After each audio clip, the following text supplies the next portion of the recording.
Buenos días, amados hermanos, cuánto gozo hay en mi corazón el estar nuevamente con ustedes en esta mañana para estar estudiando la palabra del Señor en su escuela bíblica dominical. Sean todos bienvenidos en el gozo del Señor. Continuamos estudiando la unidad número 7, David, el rey hombre. La lección de hoy, el pecado de David. El texto básico lo encontramos en el segundo libro Samuel 11, 1 al 17 y 26 y 27. El versículo clave, segundo Samuel 11, 27c. Mas esto que David había hecho fue desagradable ante los ojos de Jehová. La verdad central nos indica que el pecado viene por etapas de manera gradual. Primero, al no estar en el lugar donde se debe. Segundo, la tentación entra por los ojos.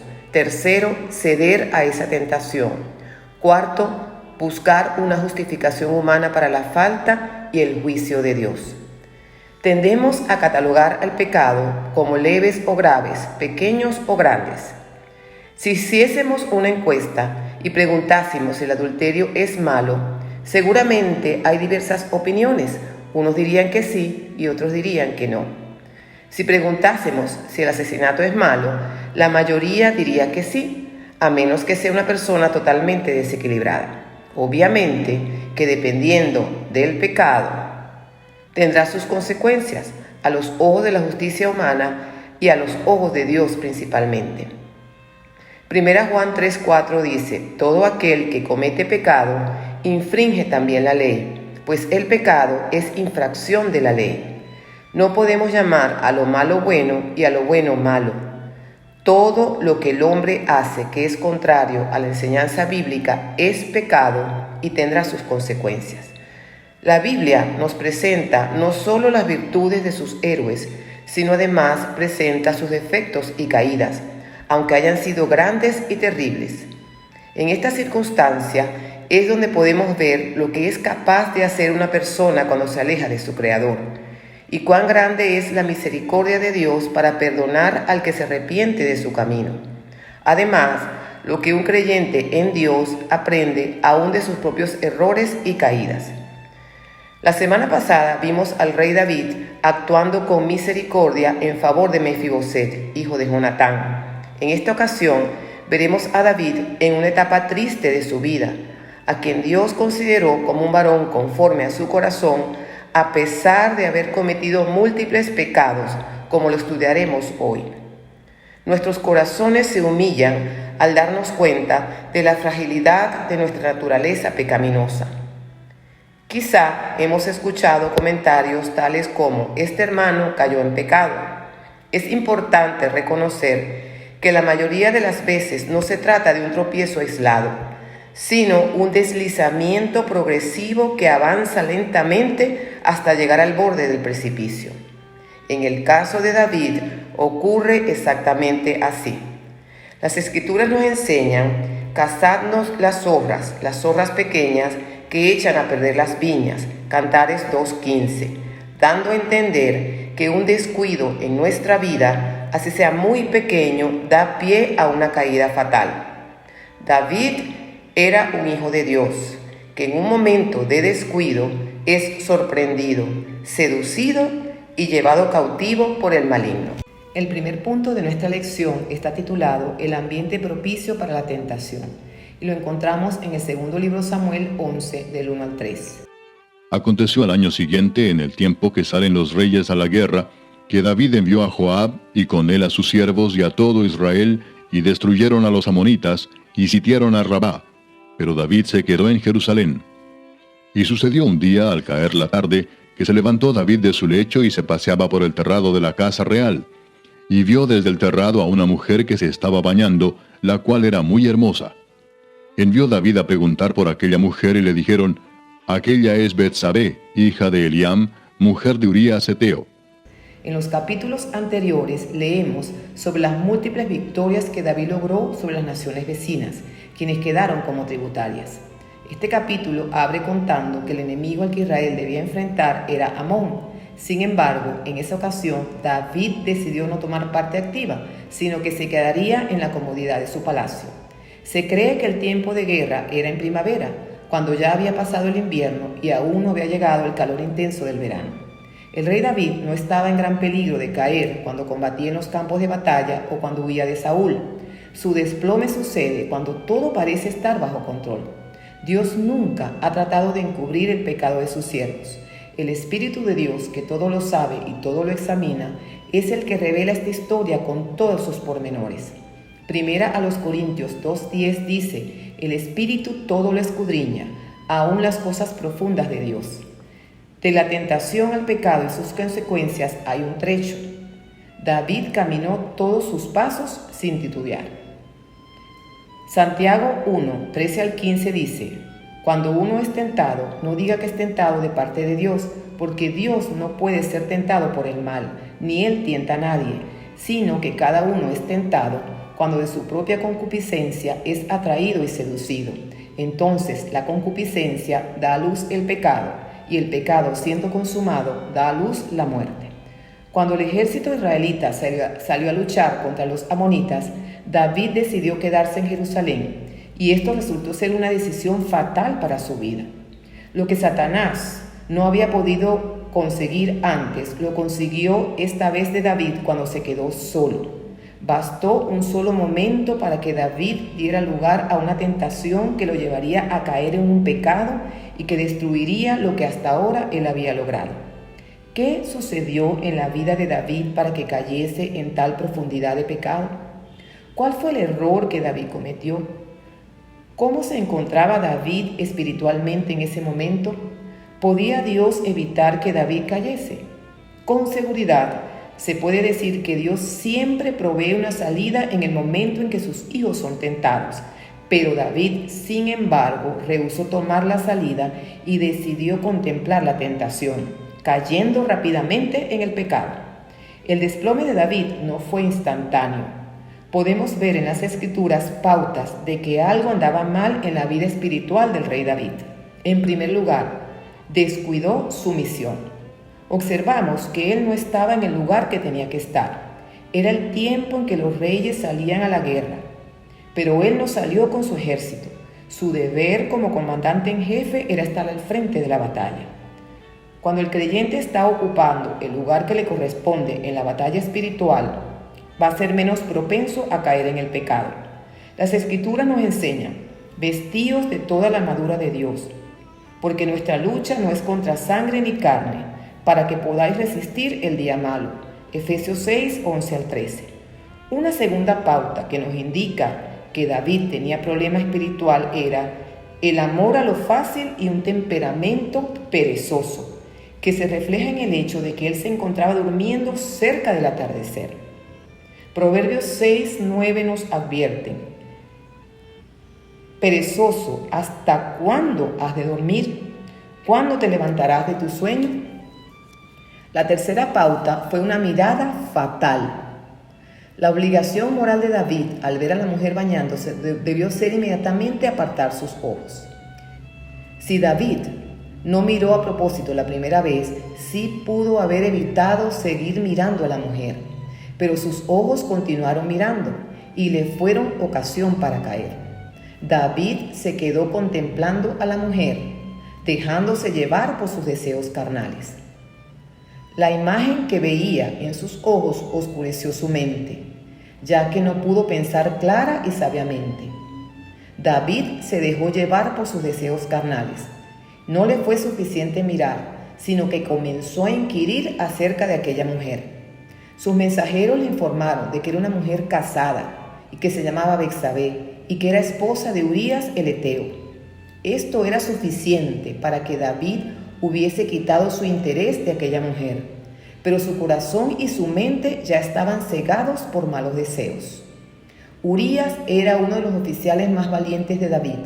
Era parte de los 30, un grupo seleccionado de hombres valientes. Y esto nos lo dice según a Samuel 23:39. Al analizar con cuidado la situación, nos damos cuenta de que David tenía que haber puesto los frenos en varias ocasiones, y por no hacerlo habrá consecuencias catastróficas a nivel familiar y nacional. Aquí no se trata solo del pecado de adulterio, sino del mal ejemplo que este pecado trae a su familia. David ha perdido la autoridad moral en su familia. El pecado engendra muerte. Es verdad que él se va a arrepentir y el Señor lo va a perdonar. Sin embargo, él ya no tendrá más autoridad moral que la que debía tener. Por eso la Escritura dice, así que el que esté firme, mire que no caiga. 1 Corintios 10:12. David miró a Betsabé y vio belleza, pero Dios lo vio como feo. Los placeres del pecado nos engañan, como la carnada esconde el gancho. Debemos llamarlo como Dios lo llama, pecado. Queremos llamarlo aventura, pero Dios lo llama adulterio. Queremos llamarlo amor, pero Dios lo llama lujuria. Queremos llamarlo romántico, pero Dios lo llama ruina. Queremos llamarlo destino, pero Dios lo llama destrucción. Pasamos al segundo punto de nuestra lección. David cede a la tentación y peca. Lo encontramos en 2 Samuel 11, del 4 al 17. Y envió David mensajeros y la tomó, y vino a él, y él durmió con ella. Luego ella se purificó de su inmundicia, y se volvió a su casa. Y concibió la mujer, y envió a hacerlo saber a David, diciendo, estoy encinta. Entonces David envió a decir a Joab, envíame a Urías Heteo. Y Joab envió a Urías a David. Cuando Urías vino a él, David le preguntó por la salud de Joab, y por la salud del pueblo, y por el estado de la guerra. Después dijo David a Urías, desciende a tu casa y lava tus pies. Y saliendo Urías de la casa del rey, le fue enviado presente de la mesa real. Mas Urías durmió a la puerta de la casa del rey con todos los siervos de su señor, y no descendió a su casa. E hicieron saber esto a David, diciendo, Urías no ha descendido a su casa. Y dijo David a Urías, ¿no has venido de camino? ¿Por qué pues no descendiste a tu casa? Y Urías respondió a David, el arca e Israel y Judá están bajo tiendas, y mi señor Joab y los siervos de mi señor en el campo. ¿Y había yo de entrar en mi casa para comer y beber y a dormir con mi mujer? Por vida tuya y por vida de tu alma, que yo no haré tal cosa. Y David dijo a Urías, quédate aquí aún hoy, y mañana te despacharé. Y se quedó Urías en Jerusalén aquel día y el siguiente. Y David lo convidó a comer y a beber con él hasta embriagarlo. Y él salió a la tarde a dormir en su cama con los siervos de su señor, mas no descendió a su casa. Venida la mañana, escribió David a Joab una carta, la cual envió por mano de Urías. Y escribió en la carta diciendo, poned a Urías al frente en lo más recio de la batalla, y retiraos de él para que sea herido y muera. Así fue que cuando Joab sitió la ciudad, puso a Urías en el lugar donde sabía que estaban los hombres más valientes. Y saliendo luego los de la ciudad, pelearon contra Joab, y cayeron algunos del ejército de los siervos de David. Y murió también Urías Heteo. David acepta la tentación con los brazos abiertos. Betsabé vino a él, y él durmió con ella. David, quien había ascendido muy alto con la ayuda de Dios, ahora descendía a las profundidades del pecado del adulterio. Y descendería aún más. ¿Con qué rapidez se apoderó el pecado de la vida de David? Todo porque apartó sus ojos de la ley de Dios. Una consecuencia fatal. Betsabé quedó embarazada. Cuando ella se dio cuenta, también lo hizo saber a David. El texto no refleja la actitud de Betsabé ante este pecado, sino la de David, quien trataría de encubrir su pecado. Cuando David escuchó las nefastas noticias del embarazo de Betsabé, debió haberlas usado como una oportunidad para arrepentirse. Pero en vez de esto, hizo lo que la mayoría de los pecadores hace: trata de esconder su pecado. Quería traer a Urías a casa para que tuviera relaciones con Betsabé y para dar una razón de su embarazo. Todo el concepto de esconder el pecado es engañoso. Nuestro pecado nunca está oculto delante de Dios y solo se oculta con dificultad de nuestra conciencia. Nuestro pecado oculto estorba nuestra comunión con Dios, con otros, y es una barrera para nuestra vida física y espiritual. David trata de usar a Urías, y al tratar de encubrir un pecado, lo lleva a cometer otros pecados.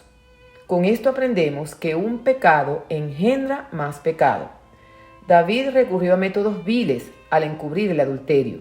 La solución parecía haberla encontrado en hacer aparecer a Urías como el padre del niño. Urías fue traído del campo de batalla a la casa de David.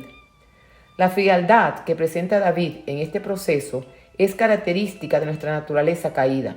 Es el fruto natural de andar de acuerdo con la carne. Al parecer, todo marchaba de acuerdo con el plan de David para ocultar su maldad. Primeramente pregunta por sus tropas, como si le importaran en ese momento. Luego David ordena a Urías para ir a su casa, a lavarse los pies, como era la costumbre, y descansar allí. Qué fácilmente creía David que se podía escapar de su responsabilidad y culpabilidad. Urías da ejemplo de lealtad, quien no era cualquier soldado. Su lealtad a David y a la nación fue inquebrantable. Urías no obedeció al mandato del rey al descender a su casa. A él sí le importaba ser solidario con sus compañeros que estaban en campo de batalla. ¿Qué lección más grande dio Urías a David? Al quedarse durmiendo a orillas del palacio y no descender a su casa en honor a sus compañeros que se encontraban en campo de batalla. Era un verdadero soldado de Israel. Y aunque se encontraba lejos del campo de batalla, su corazón estaba cerca de sus compañeros. La actitud de Urías era una actitud que David había perdido en ese momento. David dio lugar al diablo, quedándose en Jerusalén, cuando debió estar al frente de la batalla. No cabe duda que la ociosidad es la madre de todos los vicios. David trató una segunda vez que Urías durmiese en casa de Betsabé. Esta vez David invitó a Urías a comer y le dio tanto vino que lo embriagó. Urías, aun estando ebrio, fue consciente en su manera de ser leal a sus compañeros de lucha. Volvió a quedarse a las afueras de la casa de David. David, en cambio, se hundía más y más en su pecado, mientras más se esforzaba por cubrir su adulterio. David, después de fallar en sus 2 intentos de ocultar su pecado, planeó la muerte de Urías. Escribió las instrucciones a Joab, y Urías cargó él mismo su pena de muerte. David dio órdenes a Joab que pusiesen a Urías al frente de la guerra, en lo más recio de la batalla, y que estando allí se retiraran para que Urías fuese asesinado. ¿Hasta qué grado de vileza había llegado David? No le importaba ordenar la muerte de un leal y valiente guerrero. Cuando estamos fuera de la voluntad de Dios, no importa cuán bien planifiquemos nuestros pasos, no adelantaremos una sola pulgada en el camino. La experiencia de David demuestra cuán fácilmente se puede apartar un santo de su camino y andar en caminos de maldad. Basta una sola mirada, un solo pensamiento, una sola actitud, una sola oportunidad al diablo. Si David, que era el escogido, el ungido de Dios, el recipiente de una gran promesa de Dios, el que gozaba de muchas bendiciones y victorias de parte de Dios, no soportó la tentación y fue arrastrado por las artimañas del maligno hasta convertirse en instrumento de maldad, ¿cuánto más ha de cuidar y guardar su santidad cada santo que vive una vida ordinaria y regular? Esta situación ilustra la crueldad que puede manifestar una criatura en contra de otra que no anda en el Espíritu. Cuando nos alejamos de Dios, nuestros cuerpos pasan a ser instrumentos de muerte. Dios tenga misericordia de nosotros y nos fortalezca para que siempre andemos a la luz de su justicia y haciendo su voluntad. Los santos de hoy debemos recordar la advertencia que encontramos en Romanos 12:1. Así que, hermanos, os ruego por las misericordias de Dios que presentéis vuestros cuerpos en sacrificio vivo, santo y agradable a Dios, que es vuestro culto racional. El altar de la santidad de cada cristiano debe ser cuidado de toda insinuación del maligno. La respuesta al pecado es la confesión y el arrepentimiento. El último punto de nuestra lección es las consecuencias del pecado. Y lo encontramos en 2 libro Samuel 11, 26 y 27. Oyendo la mujer de Urías que su marido Urías era muerto, hizo duelo por su marido. Y pasado el luto, envió David y la trajo a su casa, y fue ella su mujer, y le dio a luz un hijo. Mas esto que David había hecho fue desagradable ante los ojos de Jehová. Tan pronto Betsabé termina el duelo, si sería un duelo sincero o un duelo obligado no se sabe, por la muerte de su marido, que posiblemente fueron 7 días, según Génesis 50:10, David envía por ella, la trae a su casa y la toma por mujer, y ella dio a luz un hijo. Aparentemente David se salió con la suya, dando la impresión de que el hijo que le dio Betsabé se concibió después de la muerte de Urías, de manera que era un hijo legítimo. De modo que el secreto se quedó dentro de un círculo pequeño de siervos y amigos de David. David de seguro creyó que sus preocupaciones se habían acabado, que ahora no se sabría nada de su pecado, pero estaba equivocado. Él no pudo esconderse de Dios. Dios estaba presente y no estaba callado. La Biblia dice que lo que había hecho David pareció malo a los ojos de Jehová. Era una nota de carácter triste, irónico y grave. Triste porque se refería al escogido de Dios. Irónico porque todo lo que David hizo por esconder su pecado no valió de nada. Y grave porque los hechos de David habían ofendido a Dios. La sentencia del pecado de parte de un Dios santo no podía ser otra sino de condena por las acciones pecaminosas de David, quien sufriría las consecuencias de sus pecados, y no solo él, sino su familia y la nación de Israel, como lo veremos más adelante.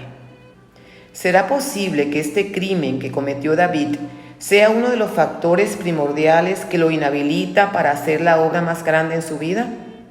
La construcción del templo en Jerusalén no le es permitida. Dios mismo le dice: tú has derramado mucha sangre y has llevado a cabo grandes guerras. No edificarás una casa a mi nombre. Esta historia nos conmueve y duele, y el Señor la ha incluido en su palabra, no para entretenernos como una fábula, sino para que seamos amonestados de los peligros de nuestra naturaleza carnal y de las consecuencias del pecado en nuestras vidas. Como aplicaciones del estudio tenemos en primer lugar, aún las mejores personas pueden caer en pecados. Todos los seres humanos somos propensos a pecar por naturaleza. Por eso no debemos descuidar nuestra vida espiritual. Así tengamos mucho tiempo como creyentes en Cristo, esto no nos exime de caer en la práctica del pecado. En segundo lugar, Satanás espera el momento que nos descuidemos para atacarnos. Mientras David estuvo ocupado haciendo lo que le correspondía como líder de la nación de Israel, Satanás no tuvo la oportunidad de tentarlo, pero en el momento que estuvo ocioso, siendo irresponsable en cumplir lo que le correspondía, fue presa del tentador y accedió al pecado. Esta es una advertencia para nosotros los cristianos. No debemos descuidar nuestra vida espiritual y debemos estar ocupados haciendo lo que el Señor nos ha encomendado. En tercer lugar, el pecado engendra más pecado. El pecado de David fue gradual. Comenzó por estar a la hora y en el lugar que no debía estar, siendo perezoso en su tarea, viendo lo que no debió ver, al codiciar a una mujer casada, adulterando con ella y luego llegar al asesinato de Urías. Así es el pecado, genera una cadena de acciones pecaminosas. Prestemos atención a esto para no caer. Lo primordial es ser disciplinado en nuestra comunión con el Señor y evitar a toda costa llenar nuestra mente con cosas corruptas que nos induzcan a pecar. Y en cuarto lugar, el pecado trae consecuencias.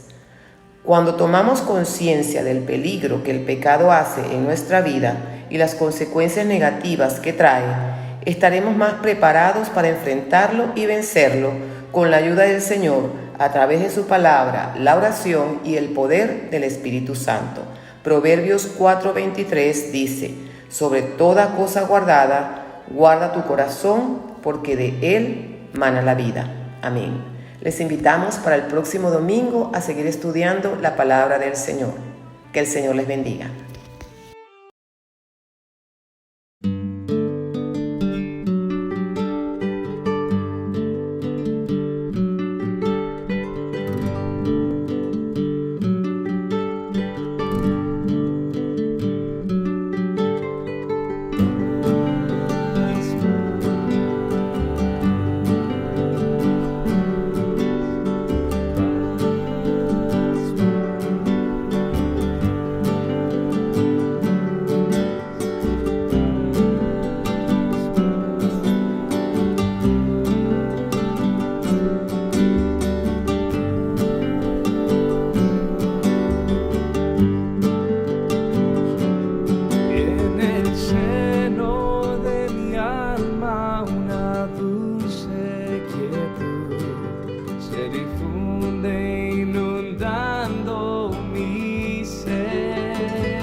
amados de Dios comprenden.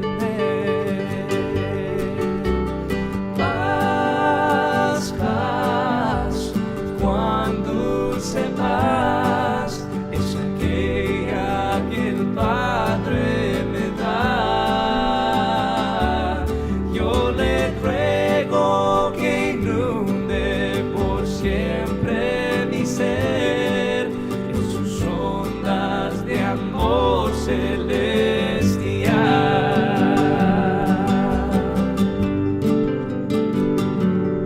Qué tesoro yo tengo en la paz que me dio, y en el fondo del alma de estar tan segura que nadie quitarla podrá. Mientras miro los años pasar, paz, paz, cuán dulce paz es aquella que el Padre me da. Yo le ruego que inunde por siempre mi ser en sus ondas de amor celestial.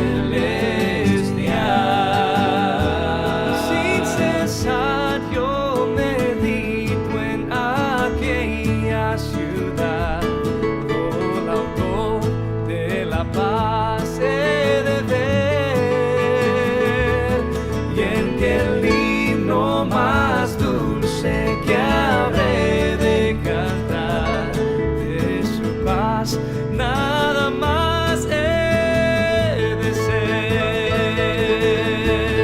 Paz, paz, cuán dulce paz es aquella que el Padre me da. Yo le ruego que inunde por siempre mi ser en sus ondas de amor celestial. Alma triste que en rudo conflicto te ves, sola y débil tu senda al seguir. Haz de Cristo tu amigo, pues fiel siempre es, y su paz tú podrás recibir. Paz, paz, cuán dulce paz es aquella que el Padre me da.